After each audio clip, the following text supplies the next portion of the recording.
Hello guys, happy Sunday எல்லாருக்கும். எப்போவுமே Sun வந்து மண்டே பிறக்கும்போது தான் சண்டேஸில் நான் எழுந்திரிப்பேன். பட் இன்றைக்கி வந்து சூரியன் வரத்துக்கு முன்னாடி இவ்வளோ ஏர்லியாக நான் வந்து எங்கே கிளம்பி போயிருக்கேன்னா, மீன் வாங்குறதுக்கு தான் இன்றைக்கி நாங்கள் கிளம்பி போயிருக்கோம். ஸோ ஏர்லி மார்னிங்ஸ் வரும்போது தான் நிறைய டாங்கீஸ், பஃபலோஸ், கவுஸ் எல்லாம் வந்து நம்மளால் விட்னஸ் பண்ண முடியும் போல். லிட்டில் பிட் ஸ்லீப்பியாக இருந்தால் கூட லைக் போக போக எனக்கு எனர்ஜி வந்துகிட்டே இருந்துச்சு. அந்த அழகான ஒரு மீன் கடைக்கு போகிறதுக்கு வந்து நாங்கள் பஸ் எல்லாம் ஏறி பிரிட்ஜெல்லாம் தாண்டி ஒரு அழகான ஒரு சன்ரைஸையும் பார்த்து நேராக அக்கா கடைக்கு வந்துட்டோம். அங்கே வந்து பார்த்திங்கன்னா லைக் இதான் அவங்களுடைய ஷாப். இவங்க வந்து லைக் ஏரியில் வந்து மீன்லாம் பிடிச்சிட்டு வந்து இங்கே சேல் பண்ணிகிட்டு இருக்கிறதா சொன்னாங்க. ரொம்ப அஃபோர்டபுளாக தான் வந்து சேல் பண்ணுறாங்க. பெர் கேஜி 100 ருபீஸ் தான் அவங்க விற்றுட்டு இருந்தாங்க.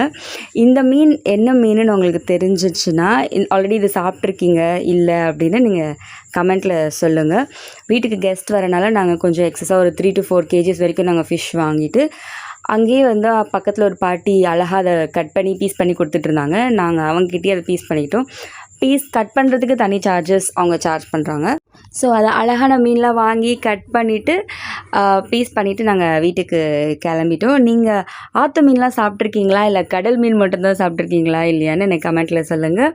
அண்டு பஸ் இறங்கி நான் வீட்டுக்கு வர வழியில் ஒரே லைனாக நுங்கு கடையாக வச்சு விற்றுட்ருந்தாங்க. நுங்கு கடையை விற்கல, நுங்கு தான் விற்றுட்ருந்தாங்க. ஸோ நாங்களும் ஒரு 100 ருபீஸ்க்கு வாங்கினோம்.